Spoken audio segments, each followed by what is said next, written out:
¿Alguna vez te has preguntado qué espera realmente Dios de aquellos que dicen liderar su iglesia?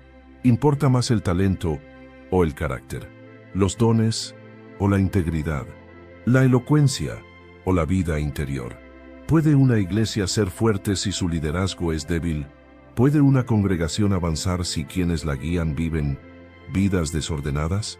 Vivimos en tiempos donde muchos buscan plataformas, pero pocos buscan pureza, donde muchos quieren micrófono, pero pocos quieren santidad, donde muchos desean posiciones, pero pocos desean rendición. Y la pregunta inevitable es esta: ¿qué tipo de líder quiere Dios? Tito 1 responde sin rodeos. Este capítulo no negocia, no suaviza, no adorna. Pablo, con autoridad apostólica, traza el diseño exacto de Dios para el liderazgo espiritual: hombres irreprensibles, íntegros, maduros, fieles, guardianes de la verdad, hombres cuyo ejemplo pesa más que sus palabras. Dios no acepta imitaciones, no aprueba mediocridad espiritual, no comparte su obra con corazones corruptos. Y aquí surge la pregunta que atraviesa el alma. Si Dios evaluara hoy mi vida, mi carácter, mis decisiones, ¿diría Él que soy irreprensible? ¿O encontraría áreas donde he tolerado lo que Él jamás toleraría? Tito 1 no es solo un capítulo sobre líderes, es un espejo para cada creyente. Es una llamada a examinar el corazón. Es una alerta para una iglesia que necesita volver al estándar de Dios. Es una invitación a vivir con un carácter tan limpio que el Evangelio brille con fuerza a través de nuestra vida. Dios sigue buscando hombres y mujeres así. Líderes que vivan lo que predican, creyentes que honren a Cristo en público y en secreto, hijos que no negocien la verdad ni cedan su integridad. El liderazgo irreprensible no es opcional, es el diseño divino, es el estándar eterno. Y este capítulo nos confronta con una verdad ineludible. Dios quiere líderes limpios y quiere comenzar contigo. Pablo inicia la carta recordándole a Tito la razón exacta por la cual fue dejado en Creta. Por esta causa te dejé en Creta, para que corrigieses lo deficiente y establecieses ancianos en cada ciudad, así como yo te mandé. Esta frase establece de inmediato el tono espiritual del capítulo. Había cosas que no estaban bien, aspectos espirituales que habían quedado incompletos, vacíos que debían ser llenados y desorden que debía ser corregido. La iglesia en Creta tenía movimiento, pero no tenía orden. Tenía congregación, pero no tenía estructura sólida. Tenía fe, pero carecía de liderazgo maduro y confiable. Y Dios le entrega a Tito una misión que exige valentía, poner cada cosa en su lugar. La palabra corregir en el original griego implica enderezar algo que se ha torcido, restaurar lo que ha perdido forma, llevar a su orden aquello que se ha descarrilado. Dios no estaba llamando a Tito a administrar, sino a reformar. El liderazgo espiritual no comienza con programas, sino con carácter. No comienza con actividades, sino con ordenamiento. Y en Creta faltaba justamente eso: líderes con corazón limpio y vidas que modelaran el Evangelio en medio de una cultura difícil. Tito debía pararse en medio de una isla conocida por su corrupción moral. Como Pablo mismo declara, los cretenses, siempre mentirosos, malas bestias, glotones ociosos, y levantar líderes que vivieran justo lo contrario. Pablo le deja claro que la obra de Dios jamás se sostiene con improvisación. El reino avanza donde hay orden espiritual, donde hay liderazgo maduro, donde hay vidas que reflejan el carácter de Cristo. Por eso la instrucción es tan directa: establece ancianos, no cualquier persona, no cualquier voluntario, no cualquiera que ocupe un asiento. Dios exige líderes irreprensibles. El liderazgo es la primera muralla de defensa contra la corrupción, contra el error doctrinal y contra las influencias del mundo. Y si la muralla está débil, todo lo demás cae. La misión de Tito no era popular, no sería aplaudida.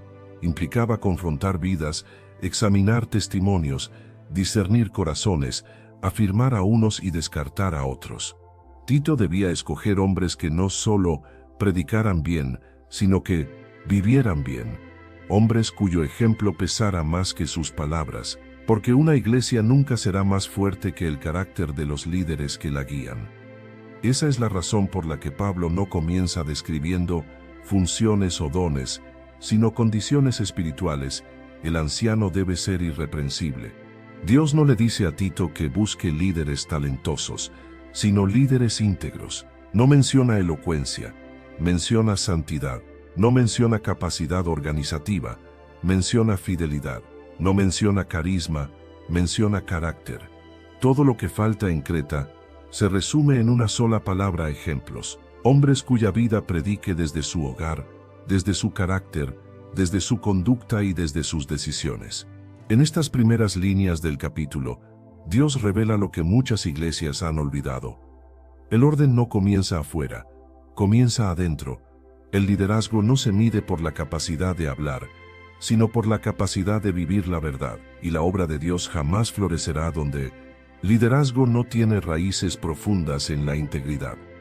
Por eso Pablo, antes de hablar de doctrina, de confrontar falsos maestros o de instruir sobre el comportamiento de la iglesia, comienza con esto: formar un liderazgo que Dios pueda respaldar. Este inicio nos confronta personalmente. Antes de ocupar un lugar en la iglesia, antes de enseñar, antes de influir en otros, Dios mira la vida privada, la pureza de decisiones, la autenticidad del corazón y la rendición interna. La pregunta no es si alguien sirve, sino si alguien vive lo que dice. El llamado a Tito es un llamado directo a nosotros: corregir lo que falta, ordenar lo que está torcido, establecer convicciones donde antes había instabilidad. La obra de Dios exige orden, y el orden exige carácter. Por eso, antes de avanzar en cualquier aspecto del capítulo, Pablo establece la verdad fundamental: Dios quiere líderes irreprensibles, y quiere comenzar por nosotros. Pablo continúa explicándole a Tito que el liderazgo en la iglesia no es un lujo espiritual, sino una necesidad urgente. Por eso le dice: el anciano debe ser irreprensible, marido de una sola mujer, y tenga hijos creyentes que no estén acusados de disolución ni de rebeldía. Tito 1:6. Esta instrucción no está separada del propósito general. Es la continuación natural de poner en orden lo que falta. El orden de la casa de Dios comienza en la casa del líder. La integridad del ministerio comienza en la integridad de su hogar. Dios establece esto como fundamento, porque la vida privada revela la verdad profunda del corazón. La frase marido de una sola mujer no solo prohíbe la inmoralidad, exige fidelidad, pureza, compromiso y un amor probado. La espiritualidad no se demuestra en púlpitos, sino en el matrimonio. La credibilidad espiritual comienza con la forma en que un hombre ama, honra y cuida a su esposa. El líder que no sabe amar dentro de su casa nunca podrá amar la iglesia de Cristo. El líder que es inestable en sus afectos será inestable en su ministerio. Por eso Dios exige fidelidad absoluta, no busca hombres talentosos, sino hombres fieles. Luego Pablo añade que el líder debe tener hijos creyentes, que no estén acusados de disolución ni de rebeldía. Esto revela que el primer campo de discipulado no es la iglesia, sino el hogar. La paternidad espiritual comienza con la paternidad biológica. La manera en que un hombre instruye, corrige y guía a sus hijos demuestra si tiene la madurez para guiar a la iglesia. Dios nunca separa liderazgo espiritual de liderazgo familiar. Quien no ha demostrado dominio y testimonio en su hogar no está listo para guiar a la familia de la fe. Este versículo también confronta un error común: creer que el liderazgo se basa en dones, títulos o ministerios visibles. Pero Dios enfatiza algo radicalmente diferente. Antes del púlpito está la casa. Antes del mensaje está el testimonio. Antes de la doctrina está la disciplina interna del hogar. Los hijos reflejan la dirección espiritual del padre. Una vida familiar desordenada, marcada por rebeldía sin corrección, revela negligencia o falta de autoridad espiritual. Dios, que es Padre, demanda que los líderes reflejen su naturaleza en su manera de criar y dirigir. Pablo añade otra razón crucial para esta exigencia: porque es necesario que el obispo sea irreprensible como administrador de Dios. El líder no es dueño de la iglesia, es administrador de algo que pertenece al Señor. No trabaja para sí mismo, no gobierna según su opinión, no vive según su conveniencia. Es un encargado de lo sagrado, un mayordomo de la obra divina. Cuanto mayor sea la responsabilidad espiritual, mayor debe ser la pureza del carácter. La iglesia no es un lugar para improvisadores espirituales, sino para hombres cuya vida evidencia madurez, dominio propio, responsabilidad y temor de Dios. Ser administrador de Dios implica representar el carácter del reino. Implica que la vida del líder debe ser confiable, examinable y coherente. ¿Cómo puede guiar a otros alguien que no gobierna su propio corazón? ¿Cómo puede enseñar santidad quien vive en tibieza? ¿Cómo puede pastorear a la iglesia de Cristo alguien que no puede pastorear su propia familia? Dios establece el estándar, no los hombres, y el estándar es tan alto como el honor del Dios que el líder representa. Creta era un lugar difícil. La cultura estaba marcada por la mentira, la inmoralidad y la indisciplina. Precisamente por eso Dios exige un liderazgo limpio. Cuanto más corrupto sea el ambiente, más santo debe ser el liderazgo. Cuanto más oscuro sea el contexto, más brillante debe ser la integridad del guía espiritual. La iglesia estaba rodeada de influencias peligrosas, de maestros falsos, de doctrinas corruptas, de prácticas paganas, y Dios sabía que la única forma de mantener la iglesia firme era levantar hombres cuyo carácter fuese una muralla contra la corrupción. Tito debía entender que no bastaba con nombrar líderes.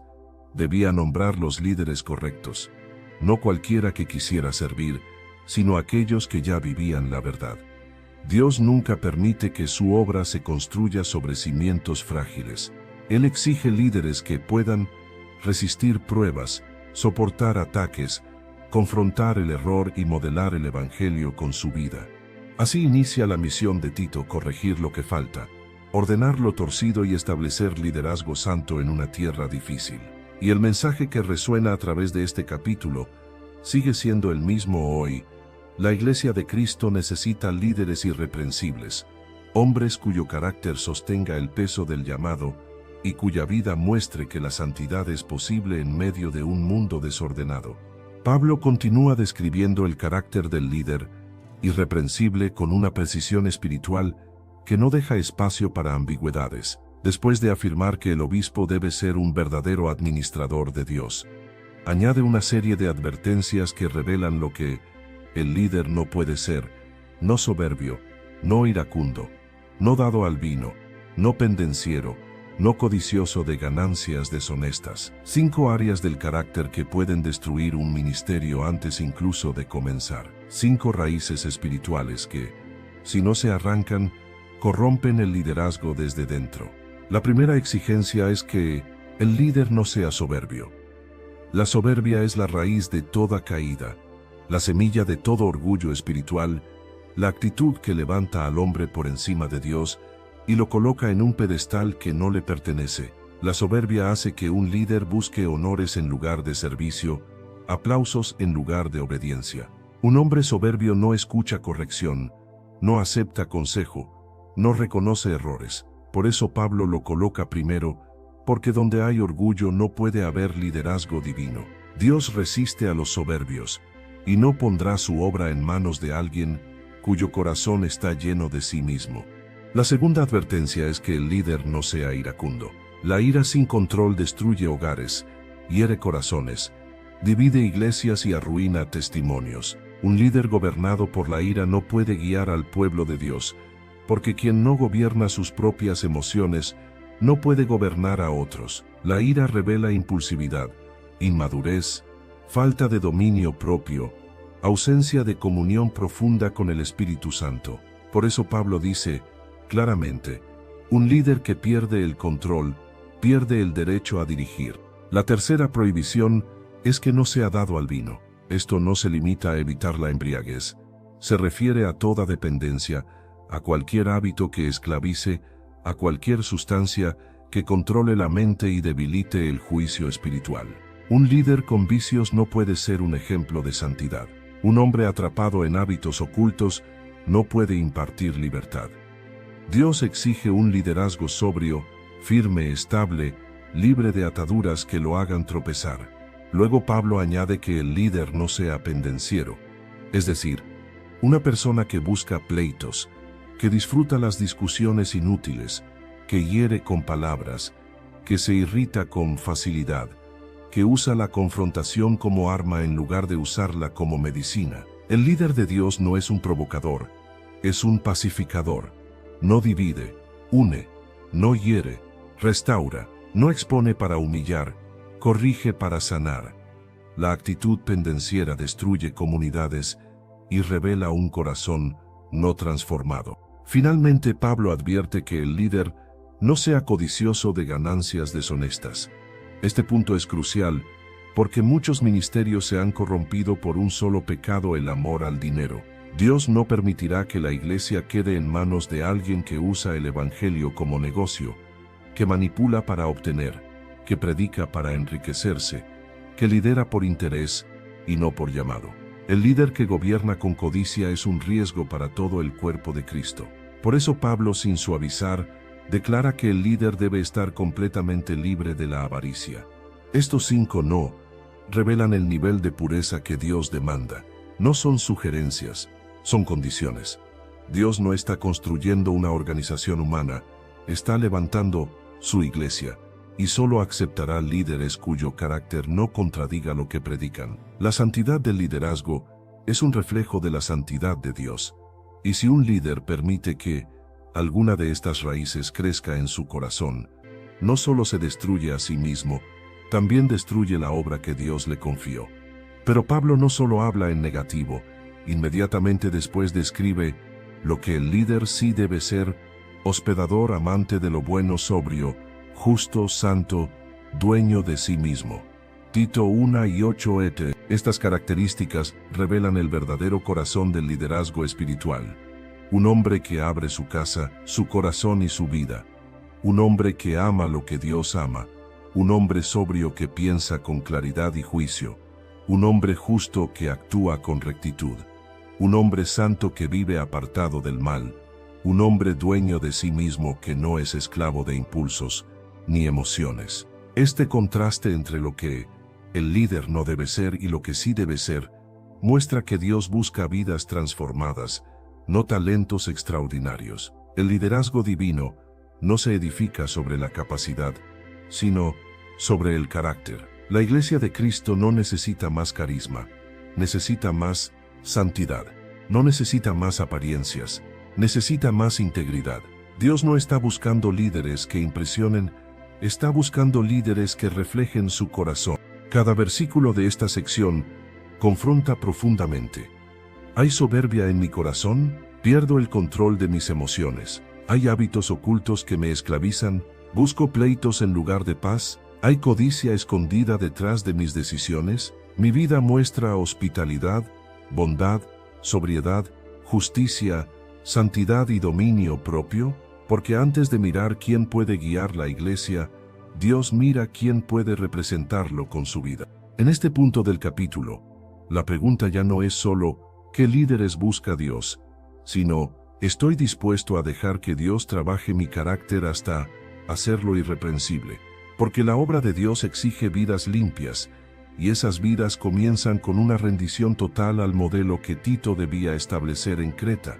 Después de describir el carácter del líder irreprensible, Pablo declara la responsabilidad central del anciano en la iglesia, retenedor de la palabra fiel tal como ha sido enseñada, para que también pueda exhortar con sana enseñanza y convencer a los que contradicen. Esta frase es el corazón teológico del capítulo, porque revela la función esencial del liderazgo espiritual: sostener, proteger, enseñar y defender la verdad. El líder no es solo un hombre con buen comportamiento, es un guardián doctrinal, un defensor del evangelio, un protector de la iglesia contra el error. La expresión retenedor de la palabra fiel significa aferrarse firmemente a la enseñanza apostólica, abrazar la escritura con convicción profunda, no como opinión sino como verdad absoluta. Retener implica no soltar, no negociar, no diluir, no adaptar la palabra para quedar bien con la cultura, con los hombres o con las expectativas de una generación que desprecia la verdad. El líder no ajusta la Biblia al mundo, ajusta su vida a la Biblia. Por eso la Escritura lo llama palabra fiel, porque su origen es divino, su contenido es perfecto y su autoridad es absoluta. Pablo añade que debe retener la palabra tal como ha sido enseñada, una frase que confronta a todos los que quieren modernizar el Evangelio, cambiar su mensaje, suavizar sus exigencias o reinterpretar su verdad. Dios no permite creatividad doctrinal en el liderazgo, permite fidelidad. El líder no inventa verdad, la transmite. No descubre nuevas revelaciones que contradicen la Escritura, sino que permanece en lo que Cristo ya estableció. El liderazgo que agrada a Dios no innova el Evangelio, lo guarda. El propósito de retener la palabra fiel es doble: exhortar con sana enseñanza y convencer a los que contradicen. La primera función, exhortar, implica enseñar, corregir, animar, guiar, edificar y formar espiritualmente al pueblo de Dios. La sana enseñanza es doctrina limpia, pura, no contaminada por opiniones humanas. Pablo ya había advertido a Timoteo que vendrían tiempos cuando muchos no soportarían la sana doctrina, pero ahora afirma que el líder debe mantenerse firme aunque la cultura, los oyentes o los rebeldes la rechacen. La iglesia no crece por motivación emocional, sino por enseñanza sana, y esa enseñanza depende del tipo de líderes que la sostienen.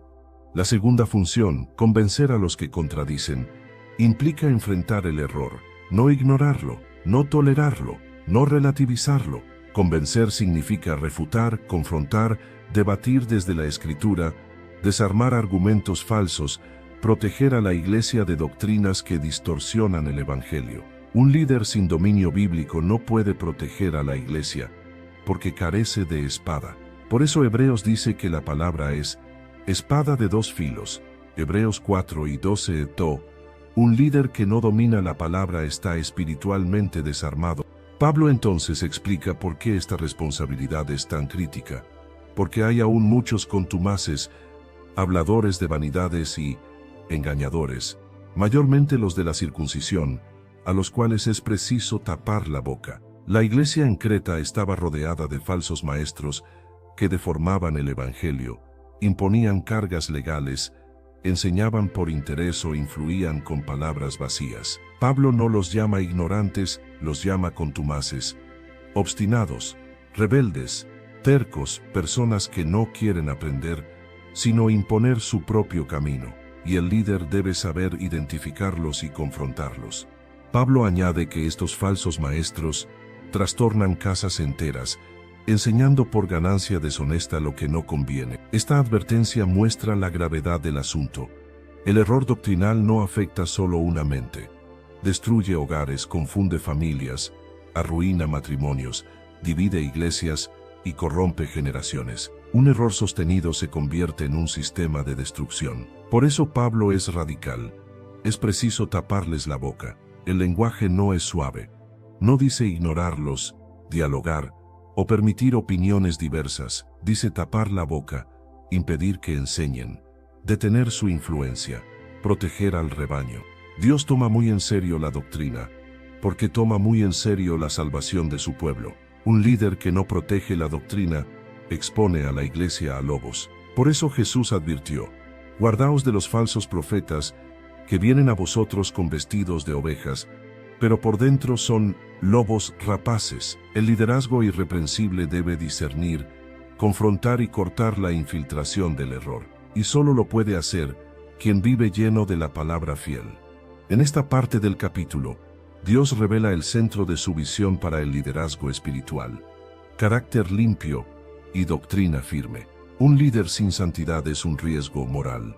Un líder sin doctrina es un riesgo espiritual. Dios exige ambas cosas, y cada creyente que lee estas palabras es confrontado por la misma pregunta que Pablo le plantea a Tito: ¿estoy reteniendo la palabra fiel? ¿Me aferro a la verdad o a mis opiniones? ¿Conozco las Escrituras lo suficiente para proteger mi hogar y mi iglesia? ¿Estoy siendo formado para exhortar con sana enseñanza y, si es necesario, para convencer a los que contradicen? Porque la verdad no se sostiene sola, la sostiene un liderazgo fiel. Y ese liderazgo debe comenzar en nosotros, en nuestra disciplina, en nuestra búsqueda de Dios y en nuestra rendición a la palabra que Él nos entregó. Pablo continúa revelándole a Tito la gravedad de la situación espiritual en Creta y por qué el liderazgo irreprensible es indispensable. Después de advertir que los falsos maestros deben ser silenciados, explica el origen y la profundidad del problema. Uno de ellos, su propio profeta, dijo: los cretenses, siempre mentirosos, malas bestias, glotones ociosos. Este testimonio es verdadero, por tanto, repréndelos duramente para que sean sanos en la fe. Aquí Pablo cita a un poeta cretense, mostrando que incluso la cultura local reconocía la decadencia moral de su gente. Creta era un ambiente desgastado por la mentira, dominado por apetitos carnales, marcado por la pereza y entregado al pecado. Y dentro de ese contexto oscuro, la iglesia debía brillar con pureza, integridad y verdad. El diagnóstico cultural no era un ataque gratuito, era una advertencia espiritual. La iglesia en Creta no podía darse el lujo de tener líderes mediocres, porque el ambiente era tóxico. Donde la mentira gobierna, la verdad debe ser más firme. Donde el pecado domina, la santidad debe ser más evidente. Donde la cultura está corrompida, el liderazgo debe ser un faro, no un reflejo de esa corrupción. Por eso Pablo dice: repréndelos duramente, no con suavidad, no con tolerancia permisiva, sino con una reprensión firme, confrontativa, clara, amorosa pero contundente. La finalidad no es destruir, sino sanar para que sean sanos en la fe. La corrección fuerte no es castigo, es medicina, no es condenación, es restauración. Pablo amplía el problema diciendo que estos hombres deben ser reprendidos para que no presten atención a fábulas judaicas, ni a mandamientos de hombres que se apartan de la verdad. Tito 1:14 UC. Aquí revela que los falsos maestros habían mezclado tradiciones humanas, cuentos religiosos y elementos del judaísmo tergiversado para crear un evangelio adulterado. La mezcla de verdad con tradición produce una fe enferma. La mezcla de doctrina con opiniones humanas produce confusión espiritual. La mezcla de escritura con cultura produce desviación. Por eso el líder debe reprender, corregir y cortar toda enseñanza que no esté alineada con la verdad revelada. Luego Pablo pronuncia una de las declaraciones más profundas del capítulo. Todas las cosas son puras para los puros, mas para los corruptos e incrédulos nada les es puro, pues hasta su mente y su conciencia están corrompidas. Esta frase parece simple, pero expone un principio espiritual transformador. La corrupción no está en las cosas, está en el corazón. La pureza o impureza de la vida no se determina por reglas externas, sino por la condición interior del alma. El puro no busca excusas para pecar, el corrupto no busca razones para obedecer. La mente contaminada convierte todo lo santo en motivo de tropiezo, porque la raíz del problema está en el interior. Pablo añade que estas personas profesan conocer a Dios, pero con los hechos lo niegan, siendo abominables y rebeldes, reprobados en cuanto a toda buena obra. Este versículo es el sello final de la denuncia espiritual. Los falsos maestros no eran ateos, ni enemigos declarados del Evangelio. Eran personas que afirmaban conocer a Dios. Hablaban de Dios. Enseñaban de Dios. Pero sus vidas contaban otra historia. La hipocresía espiritual es el engaño más peligroso, porque combina apariencia de piedad con corazón rebelde. Lo que dicen y lo que hacen no coincide. Su profesión es luminosa, su conducta es oscura. Su boca dice yo conozco a Dios, sus hechos gritan lo contrario. La frase con los hechos lo niegan golpea profundamente. No niegan a Dios con palabras, sino con actitudes. No niegan a Dios con su doctrina, sino con su conducta. No niegan a Dios públicamente, sino en la intimidad. Y a los ojos de Dios, la negación silenciosa pesa más que cualquier declaración externa. Pablo usa 3 palabras severas para describirlos. Abominables, personas que viven en prácticas que Dios aborrece. Rebeldes, corazones que rechazan la corrección espiritual. reprobados, inútiles para toda buena obra, incapaces de producir fruto genuino. Este pasaje demuestra que el problema no es ignorancia doctrinal, sino corrupción moral. No es falta de información, sino falta de transformación. No es error inocente, sino resistencia consciente a la verdad. Por eso la respuesta divina es clara. Estos hombres deben ser corregidos, confrontados y silenciados, no por dureza humana, sino por amor a la Iglesia y reverencia a Dios. Si se tolera el liderazgo corrupto, la Iglesia se contamina. Si se ignora la falsa doctrina, la fe se enferma. Si no se confronta la hipocresía, el Evangelio pierde credibilidad. Tito debía entender que su misión no era popular. Implicaba disciplina espiritual, confrontación con autoridad y defensa radical de la verdad. Pero era necesaria para preservar la salud espiritual de la Iglesia. El liderazgo irreprensible existe para esto, para proteger al rebaño, para defender la verdad, para sanar la fe, para vivir de manera que Dios sea honrado y su Iglesia edificada. En esta parte del capítulo Dios nos vuelve a confrontar directamente. ¿Mi vida confirma lo que digo creer? ¿Mi conducta refleja mi profesión de fe? ¿Mi mente y mi conciencia están limpias o corrompidas? ¿Estoy viviendo el Evangelio o negándolo con mis acciones? Porque no basta decir que conocemos a Dios. La verdadera fe se ve, la verdadera santidad se demuestra, y la verdadera integridad deja huellas. La enseñanza de Pablo en Tito aún llega a su clímax, cuando concluye diciendo que los falsos maestros profesan conocer a Dios, pero con los hechos lo niegan, siendo abominables y rebeldes, reprobados en cuanto a toda buena obra. Tito 1:17. Esta afirmación final no solo señala el problema doctrinal y moral de Creta, sino que expone el contraste más profundo entre el líder que Dios aprueba y el líder que Dios rechaza. Pablo no está escribiendo para describir a unos cuantos, está estableciendo una regla espiritual. El verdadero conocimiento de Dios siempre produce obediencia, integridad y fruto espiritual. Si la conducta no confirma la confesión es falsa.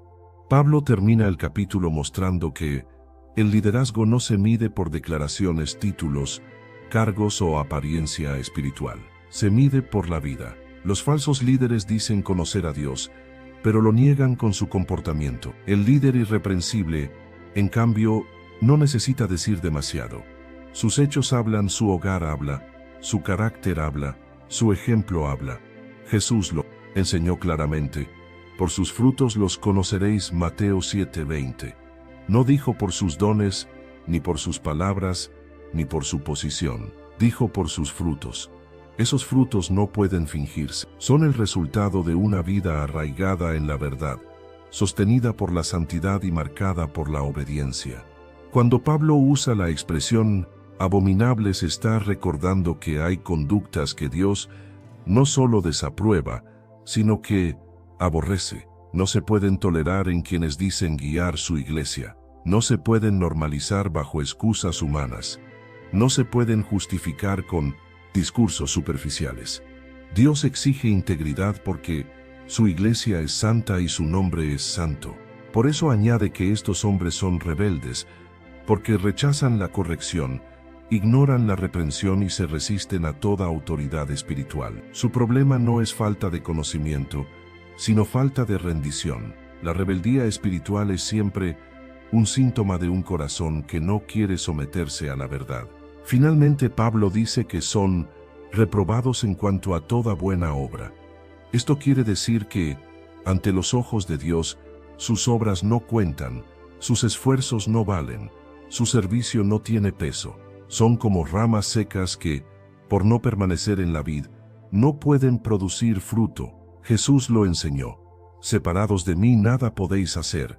Juan 15:5 Estos hombres están desconectados del carácter de Dios, desconectados de la verdad, desconectados de la obediencia. Y por eso, aunque aparenten actividad religiosa, están espiritualmente muertos. Pero detrás de esta descripción severa, hay un mensaje profundo dirigido a Tito y a la iglesia. Dios no permitirá que su obra sea guiada por personas cuyos hechos contradicen su palabra. Dios no deja a su iglesia en manos de quienes viven una religión superficial. Dios no edifica sobre vidas dobles. Por eso Pablo pasó tantos versículos explicando el carácter del líder irreprensible, porque la iglesia depende de su liderazgo como un cuerpo, depende de su columna. Si la columna está torcida, el cuerpo cae. Si el liderazgo está corrompido, la iglesia se debilita. Pero si el liderazgo está limpio, firme, santo y arraigado en la verdad, la iglesia es fuerte, estable y sana. Tito debía elegir líderes cuyos hechos confirmaran su fe, no hombres que hablaran bien y vivieran mal. Dios no busca apariencia, sino realidad. No busca discursos, sino obediencia. No busca talentos brillantes, sino corazones quebrantados. No busca líderes que impresionen, sino líderes que reflejen a Cristo.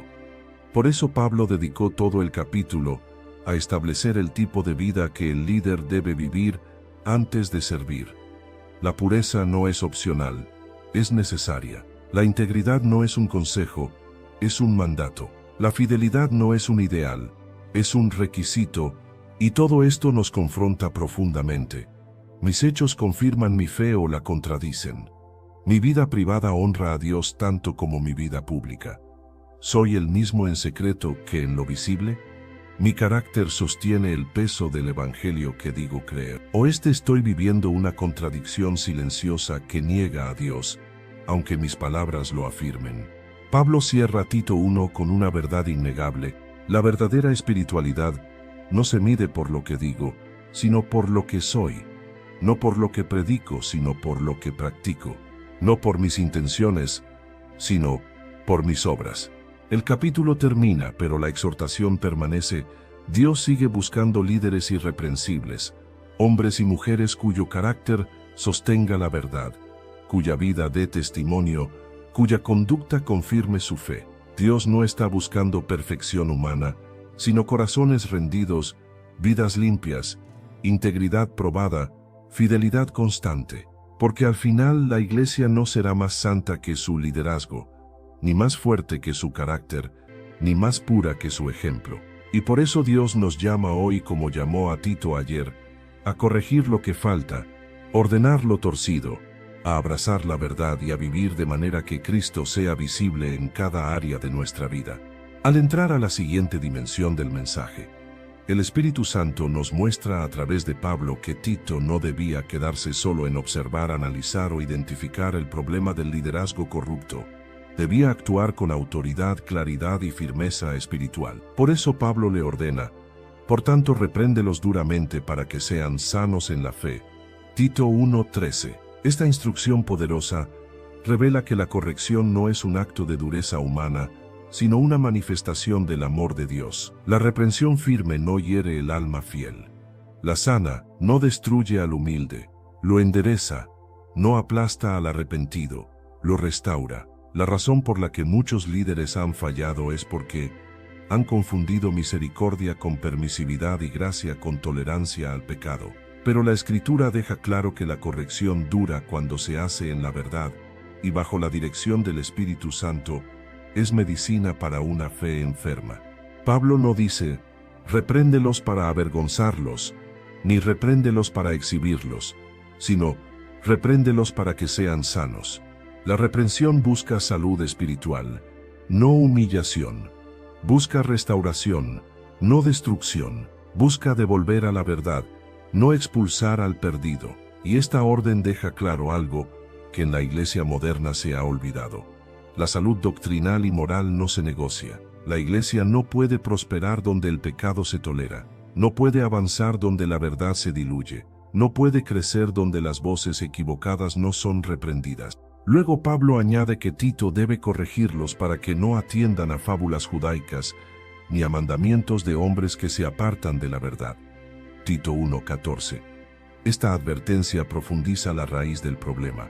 La gente estaba prestando atención a historias religiosas sin fundamento, tradiciones humanas elevadas al nivel de doctrina y mandamientos inventados que no provenían de Dios. El error comienza cuando el pueblo de Dios escucha voces equivocadas. El enemigo no siempre ataca con maldad evidente.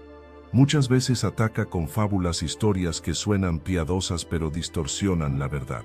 Ataca con mandamientos de hombres, reglas externas que sustituyen la transformación interna. Ataca llevando los corazones a cosas que parecen espirituales, pero que alejan de Cristo. Por eso Pablo insiste: no presten atención a lo que no proviene de la verdad. La batalla por la pureza de la fe se libra en el oído. Lo que escuchas alimenta lo que crees, y lo que crees forma cómo vives. Por eso Jesús dijo repetidamente: el que tiene oídos para oír, oiga.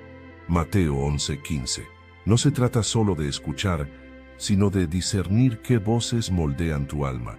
Pablo profundiza aún más cuando afirma: todas las cosas son puras para los puros, mas para los corrompidos e incrédulos, nada les es puro, pues hasta su mente y su conciencia están corrompidas. Este versículo revela que la corrupción espiritual comienza en lo invisible, en la mente y en la conciencia.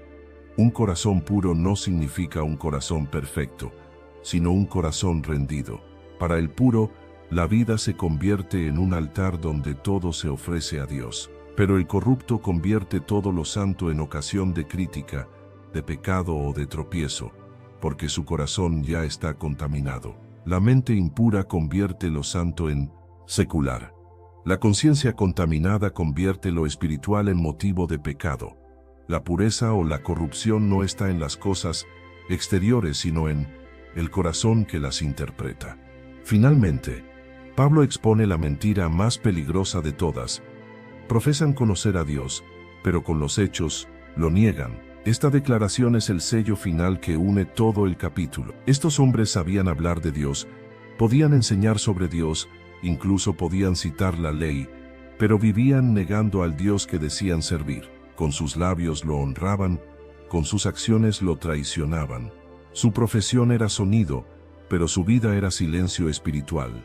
Y a los ojos de Dios, la contradicción entre lo que se dice y lo que se vive es más grave que la ignorancia. Dios prefiere un pecador que reconoce su necesidad antes que un religioso que vive en autoengaño.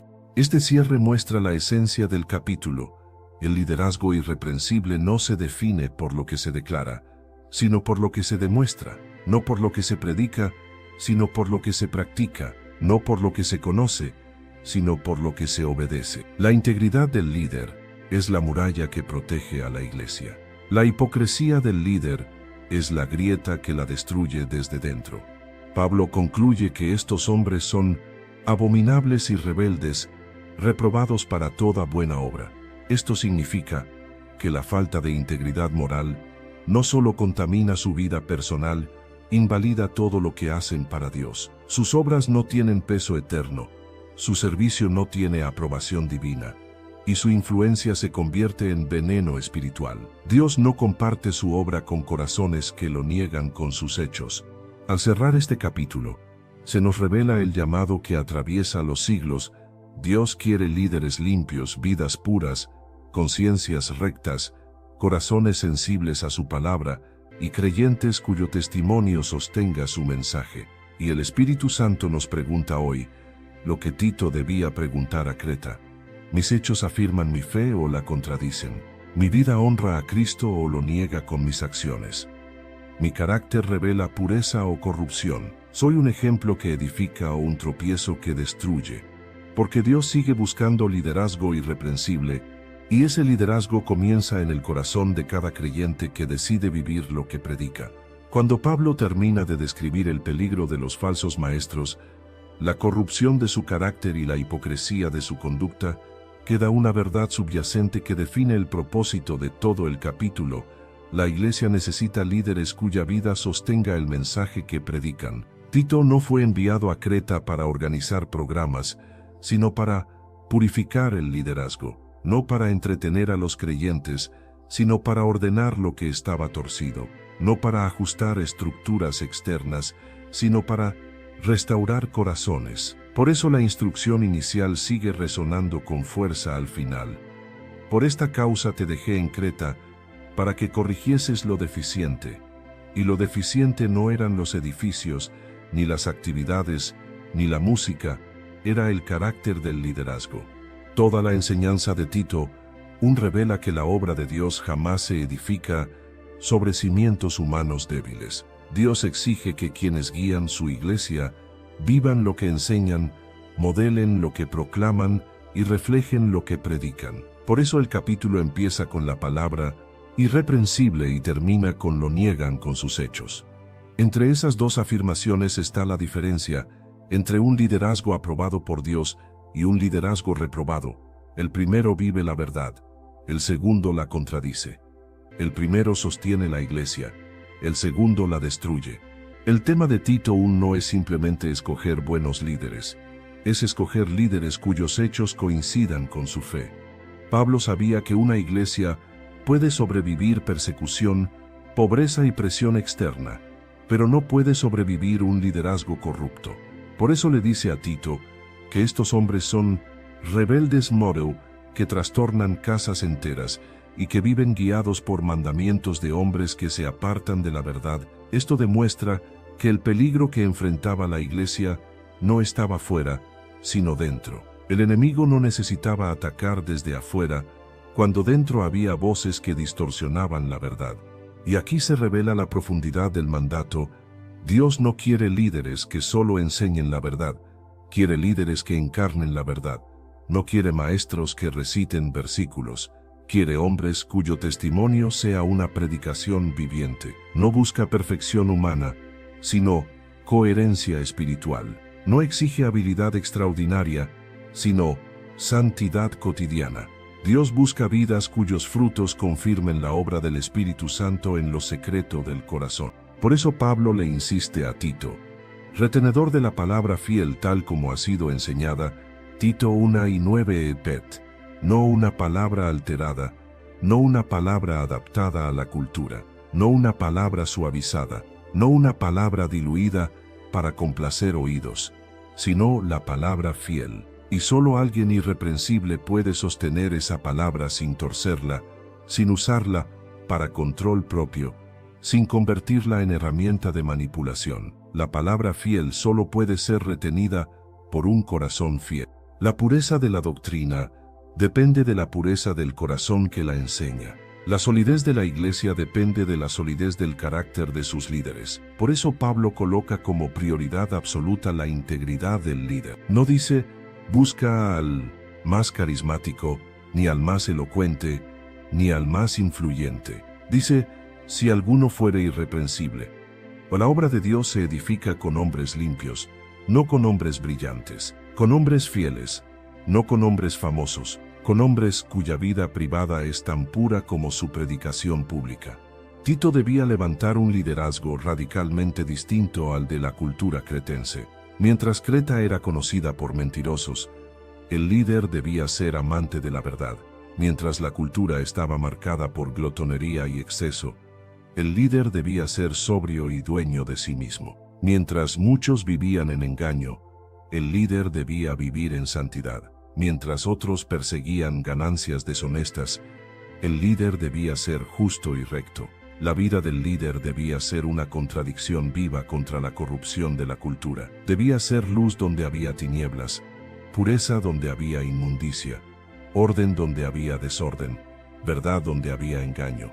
El capítulo concluye dejando una separación invisible pero poderosa entre dos tipos de personas: los que profesan conocer a Dios y los que de verdad lo conocen, los que lo niegan con sus hechos y los que lo afirman con su vida, los que destruyen la fe y los que la edifican, los que enseñan error y los que retienen la palabra fiel, los reprobados y los aprobados.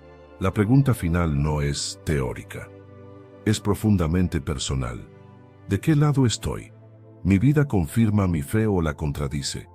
¿Dios me aprobaría como líder, como creyente, como discípulo?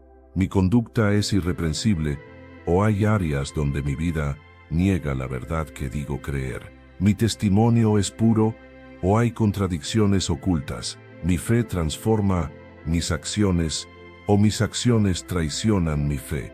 Pablo le enseñó a Tito que la iglesia necesita líderes irreprensibles porque Dios es irreprensible. porque el Evangelio es santo, porque la verdad es pura, y porque la fe debe vivirse, no solo declararse. Y hoy el Espíritu Santo nos dirige la misma llamada: dejar que nuestra vida sea tan limpia, tan firme, tan coherente, tan sincera, que nadie necesite escuchar un sermón para saber a quién pertenecemos.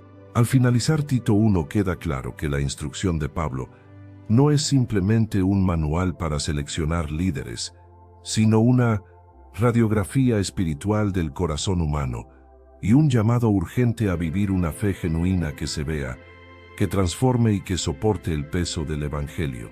El capítulo entero gira alrededor de una sola verdad: Dios exige coherencia entre lo que creemos y lo que vivimos. Por eso el versículo con el que Pablo cierra es tan directo: profesan conocer a Dios, pero con los hechos lo niegan. Esa frase no solo describe a los falsos maestros, también expone la tentación de toda generación: vivir una fe de palabras sin una vida de obediencia. Este versículo final funciona como un espejo que obliga al creyente a examinar su propia alma. Muchos pueden profesar, hablar, enseñar, memorizar y citar, pero Dios examina la vida, los hechos, las decisiones, las motivaciones, el carácter. Jesús lo dijo con claridad: este pueblo de labios me honra, mas su corazón está lejos de mí. La honra superficial no transforma. El conocimiento intelectual no santifica. Las palabras correctas no sustituyen la vida correcta. Dios mira el corazón y mira los frutos. Por sus frutos los conoceréis. Pablo señala que aquellos que niegan a Dios con su conducta son abominables y rebeldes, reprobados en cuanto a toda buena obra. El término abominables muestra que su estilo de vida repugna a la santidad de Dios. Ser rebeldes muestra que su corazón no está sometido ni a la palabra ni a la corrección. Y ser reprobados indica que lo que hacen no tiene valor espiritual, que su servicio carece de aprobación divina. No importa cuán visibles sean, cuán activos parezcan o cuán religiosos suenen, Dios no respalda lo que nace de un corazón doble. Con estas palabras, Pablo quiere que Tito entienda que el liderazgo falso no es solo un problema administrativo o doctrinal. Es un problema espiritual profundo, es hipocresía, es engaño, es corrupción y, sobre todo, es peligro mortal para la iglesia. Jesús advirtió sobre los que vienen vestidos de ovejas, pero por dentro son lobos rapaces. Parecen piadosos, pero sus motivaciones son impuras. Parecen espirituales, pero su corazón está lejos de Dios. Por eso el mandato a Tito no fue negociar, sino corregir, no tolerar, sino reprender, no ignorar, sino confrontar. Repréndelos duramente para que sean sanos en la fe. El propósito final de este capítulo no es la disciplina por sí misma, sino la restauración. Dios manda a corregir porque quiere sanar. Dios expone el pecado porque quiere purificar.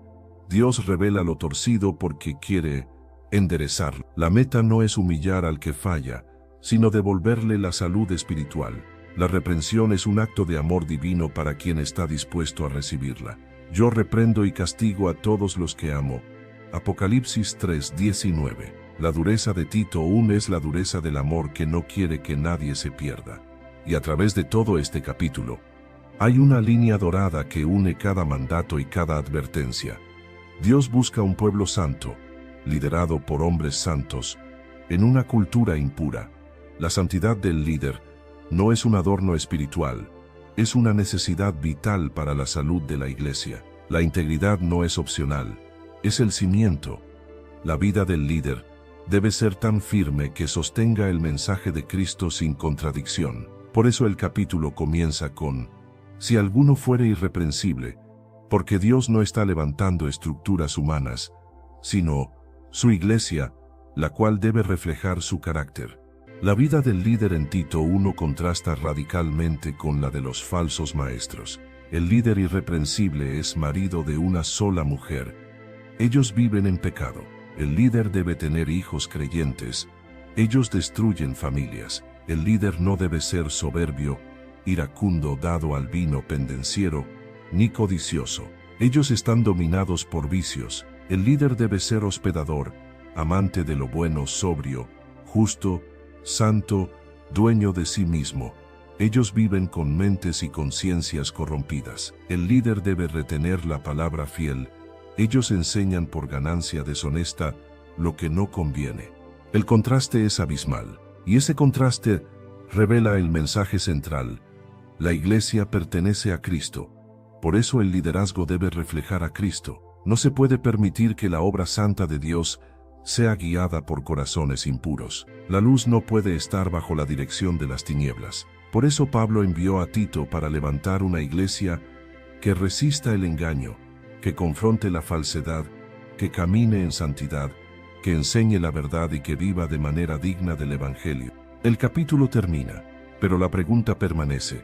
¿Mi vida refleja a Cristo o lo niega con mis hechos? ¿Mi fe es visible, palpable, real? ¿Soy irreprensible en mis decisiones, mi carácter, mi hogar, mi conducta? ¿Estoy siendo un líder o un creyente que afirma el Evangelio con su vida o que lo contradice con su ejemplo? Dios sigue buscando vidas limpias en un mundo sucio, corazones fieles en una generación infiel, y líderes irreprensibles en una cultura que se ha normalizado en el pecado. Y la decisión no es colectiva, es personal. Al cerrar Tito 1:3, el Espíritu Santo nos deja con una verdad ineludible.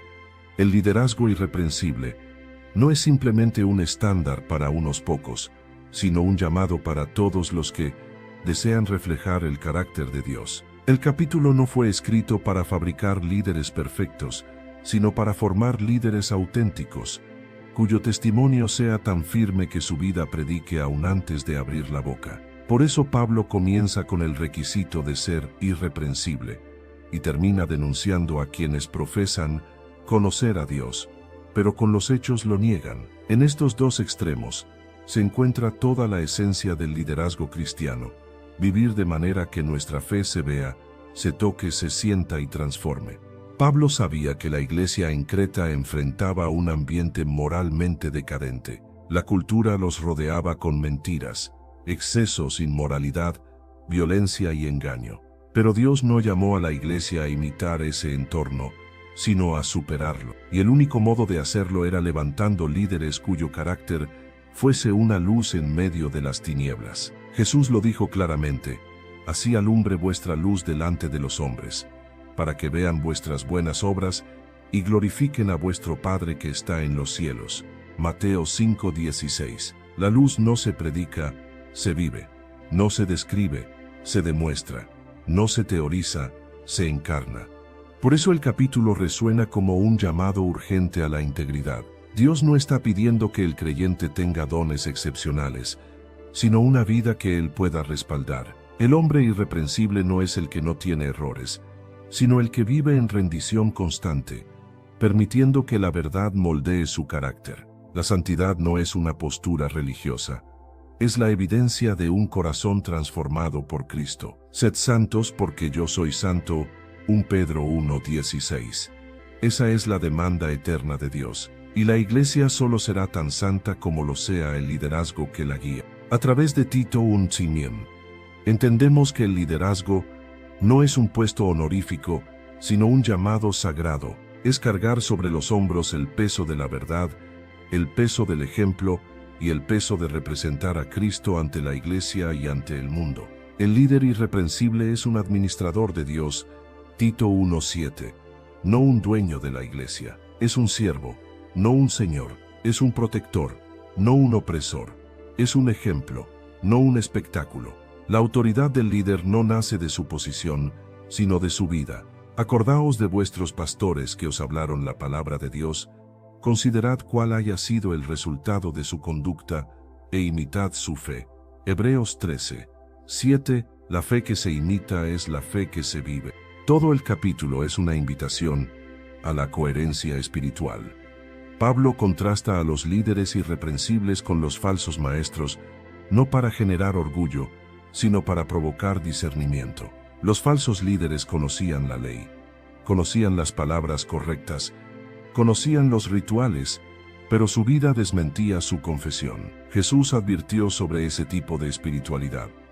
No todo el que me dice, Señor, Señor, entrará en el reino de los cielos, sino el que hace la voluntad de mi Padre que está en los cielos. Mateo 7, 21. La verdadera religión no está en palabras, sino en obediencia. No está en apariencia, sino en transformación. El mensaje final del capítulo es directo. La santidad del liderazgo determina la salud de la iglesia. Si el liderazgo es débil, la iglesia será débil. Si el liderazgo es contaminado, la iglesia será contaminada. Si el liderazgo es firme, santo y fiel, la iglesia será fuerte, pura y estable. Por eso Pablo dejó a Tito en Creta, para levantar un liderazgo que pudiera resistir la presión de la cultura y defender la verdad del Evangelio. Y ese llamado sigue vigente hoy. Dios sigue buscando hombres que sean maridos de una sola mujer, padres ejemplares, administradores fieles, hombres sobrios, justos, santos y dueños de sí mismos. Hombres que retengan la palabra fiel y que no toleren la falsedad. Este capítulo nos obliga a preguntarnos, ¿qué dice mi vida sobre mi fe? ¿Qué revelan mis hechos? ¿Estoy viviendo irreprensiblemente o hay áreas donde niegue a Dios con mis acciones? ¿Mi carácter sostiene lo que predico o lo traiciona? ¿Mis decisiones honran a Cristo o lo contradicen silenciosamente? Porque Dios no busca líderes perfectos, sino líderes verdaderos. Líderes cuyo testimonio sea consistente y cuya vida sea prueba viviente del Evangelio que proclaman. Pablo escribe todo esto para que la iglesia se fortalezca, para que el Evangelio sea honrado y para que Cristo sea visible. Y al cerrar este capítulo, una verdad queda grabada en lo más profundo del corazón. La fe verdadera siempre produce hechos verdaderos. La vida irreprensible no es una opción, es la voluntad de Dios. Si buscas crecer en tu conocimiento de la palabra de Dios y profundizar en tus estudios bíblicos, te invitamos a suscribirte a nuestro canal, Sabiduría Bíblica. Aquí encontrarás reflexiones profundas, estudios bíblicos detallados y enseñanzas para fortalecer tu fe. No olvides darle clic a la campanita para no perderte ningún contenido, y si este mensaje ha sido de bendición para ti, compártelo con otros para que también puedan crecer espiritualmente. Únete a nuestra comunidad y sigue avanzando en tu caminar con Dios.